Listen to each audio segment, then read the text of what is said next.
Good morning friends. कल की video के बाद जैसा कि आप सभी का सजेशन था कि वीडियो चैप्टर पे नहीं क्वेश्चन आंसर पे ज़्यादा फोकस्ड होनी चाहिए, तो आज हम क्वेश्चन आंसर पे फोकस करेंगे जो कि हमारे एग्ज़ाम प्रिपरेशन के लिए होगी। तो ये एफडीटी आईटीआई स्टूडेंट के लिए है। तो हम स्टार्ट करेंगे। उपकरण एवं सहायक सामान। सबसे पहले जो है हमें ये जानना आवश्यक होता है कि उपकरण और सहायक सामान कौन से हैं, जैसे कि इंची टेप हो गया, गिदरी मापक हो गया। तो इन सब चीज़ों के बारे में जानना आवश्यक होता है। तो हम अपने क्वेश्चन आंसर भी यहीं से स्टार्ट करेंगे। फर्स्ट क्वेश्चन जो आपके सामने है, CPG मेजरिंग टेप का पूरा नाम बताइए। CPG मेजरिंग टेप का पूरा नाम बताइए। तो इसका पूरा नाम होता है cutting practical guide measuring tape. Cutting practical guide measuring tape. Second question, इंची टेप की चौड़ाई कितनी होती है? इंची टेप की चौड़ाई कितनी होती है? तो इंची टेप जो होता है, 1 इंची टेप की चौड़ाई 5 पॉइंट होती है।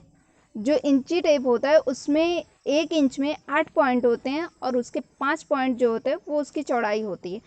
आपने स्केल और इंची दोनों में इंच देखें, उसमें एक फ़र्क होता है। जो हमारे फुट्टे में, जो हमारा फुट्टा होता है, फुट्टे में जो पॉइंट होते हैं वो 10 पॉइंट होते हैं और जो इंची टेप में पॉइंट होते हैं वो 8 पॉइंट होते हैं। इस चीज़ को विशेष ध्यान दीजिए। थर्ड क्वेश्चन जो हमारा आता है, 1 इंच में कितने पॉइंट होते हैं? तो 1 इंच में, जो इंची टेप का 1 इंच होता है उसमें 8 पॉइंट होते हैं।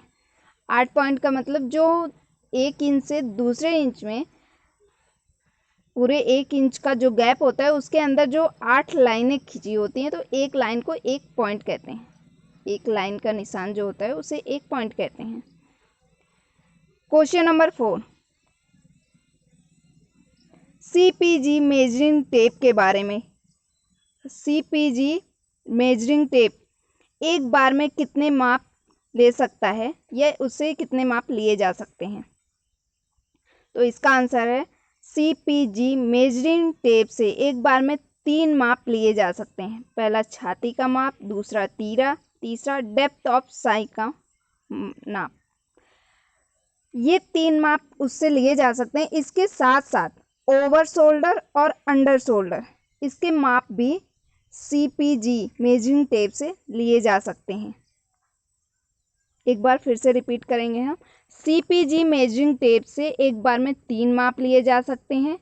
पहला छाती का माप होता है, दूसरा तीरे का माप, तीसरा डेप्थ ऑफ साई। ये तीनों माप एक ही बार में लिए जा सकते हैं और इसके साथ साथ इन माप को लेने के बाद ओवर शोल्डर और अंडर शोल्डर, ये माप भी CPG मेजरिंग टेप से लिए जाते हैं। Question number 5, leg measuring tape को हिंदी में क्या कहा जाता है? लेग मेजरिंग टेप को हिंदी में गिदरी मापक कहते हैं। गिदरी मापक, अगर हम हिंदी के नाम को देखते हैं, लेग मेजरिंग टेप के हिंदी को नाम जैसा कि गिदरी मापक कहा गया है, तो इससे पता चलता है ये टांग, जो दोनों टांगें होती हैं उसके अंदरूनी भाग का नाप लेने का फीता है। इससे ये होता है कि ये सेमी सर्कल जैसा दिखता है, अर्धचक्राकार, अर्धचक्राकार लकड़ी का बना होता है तथा गोलाई के मध्य 1 इंची टेप लगा होता है। ये जब अर्धचक्राकार होता है, हाफ सर्कल होता है, उसके बीच के पॉइंट पे 1 इंची टेप लगा होता है और गोलाई को टांगों के बीच फंसाकर अंदर की, अर्थात टांग के अंदर की जो गिरदी होती है उसका माप इंची टेप से लिया जा सकता है। इसका एक फ़ायदा ये होता है कि बिना शरीर को छुए हुए टच किए हुए इसके द्वारा गिदरी का माप या टांग के अंदरूनी हिस्सों का माप लिया जा सकता है। गर्ल्स का जब माप लेते हैं तो वो काफ़ी अनकंफर्टेबल होती हैं, उनके लिए ये बहुत ज़्यादा सूटेबल होता है। तो आप, आशा है आप सबको समझ में आ गया होगा गिदरी मापक किसे कहते हैं।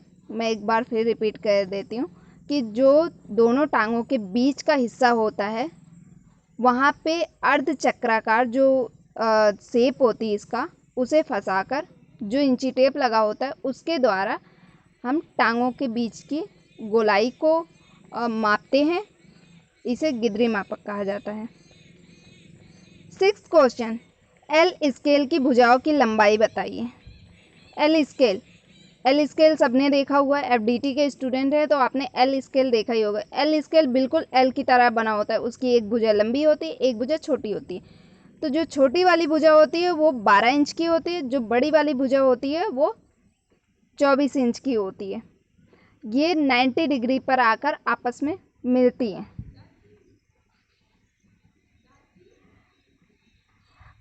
इसमें भी प्रत्येक इंच में 8 पॉइंट के निशान लगे होते हैं। इसके निशान थोड़ा डार्क लगे होते हैं जो हर 2 पॉइंट पे होते हैं, जिससे कि आप ड्राफ्टिंग करो, चाहे वो कपड़े पे हो चाहे पेपर पे हो, वो आप पॉइंट टू पॉइंट अच्छे से कर सको। ये मेटल के भी बने होते हैं, प्लास्टिक के भी बने होते हैं, लकड़ी के भी बने होते हैं। जो मिस्त्री वगैरह होते हैं वो भी एल शेप का प्रयोग करते हैं, एल शेप का प्रयोग करते हैं, एल स्केल का। वो बिल्डिंग वगैरह बनाने के लिए लोहे का जो एल स्केल होता है उसका ज़्यादा प्रयोग करते हैं। जो डिज़ाइनर होते हैं या एफडीटी के स्टूडेंट होते हैं वो लकड़ी और प्लास्टिक को ज़्यादा प्रेफर करते हैं। 7th क्वेश्चन, ग्रेजुएटेड स्केल किसे कहते हैं। ग्रेजुएटेड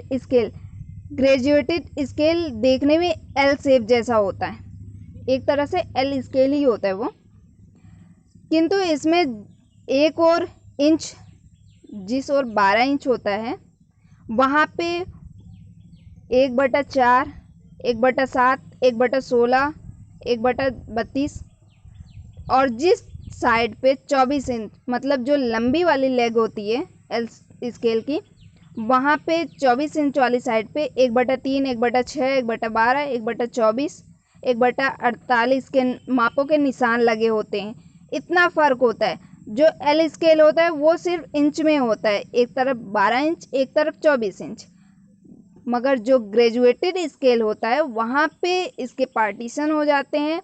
वहाँ पे 1/4, 1/7, 1/16, 1/32 उनकी ये माप होते हैं। और जहाँ 24 वाला जो होता है,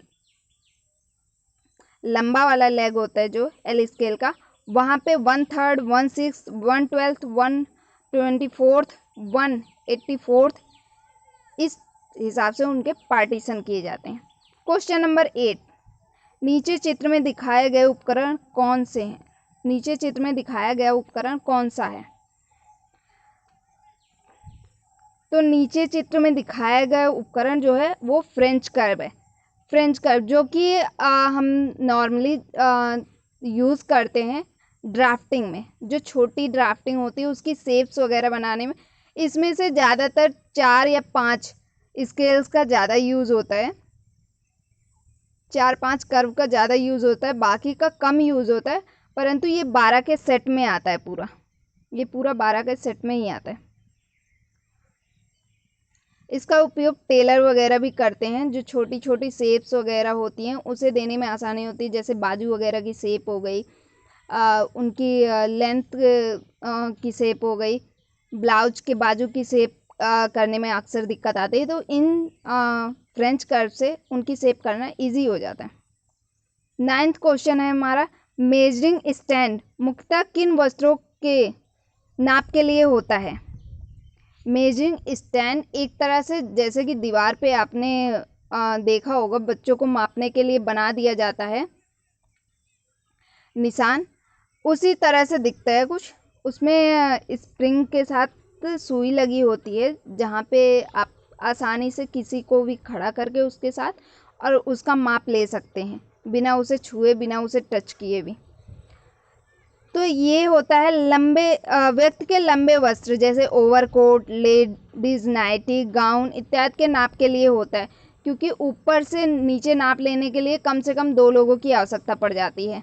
अगर आप मेजरिंग स्टैंड का इस्तेमाल नहीं कर रहे हैं। तो मेजरिंग स्टैंड से इन चीज़ों का माप लेना इजी हो जाता है, खासकर उनकी लेंथ का माप लेना। 10th और लास्ट क्वेश्चन है, नीचे दिया गया चित्र किस उपकरण का है। ये जो नीचे दिया गया चित्र है ये हमारा गिदरी मापक है, लेग मेजरिंग टेप। जैसा कि इसके बारे में हमने पहले ही पढ़ा है कि ये अर्धचक्राकार होता है और टांगों के बीच में इसे ले जाकर और आसानी से वहाँ का माप, वहाँ की गोलाई को माप सकते हैं। क्योंकि इस तरह की वीडियो अब रोज़ आपके पास पहुँचने वाली है, तो आप चैनल को सब्सक्राइब कर लें, जिससे कि आपको रोज़ लिंक ना भेजना पड़े। और इसके साथ ही आप वीडियो को लाइक करें या ना करें, पर अपने क्वेश्चन और सजेशन कमेंट बॉक्स में ज़रूर लिख के भेजें। एक क्वेश्चन जिसका आंसर आपको कमेंट बॉक्स में लिख के कमेंट करना है, वो क्वेश्चन ये है कि इंची टेप की लंबाई कितनी होती है। 1 इंची टेप कितना लंबा होता है। इसका आंसर आप कमेंट बॉक्स में कमेंट करके ज़रूर बताएं।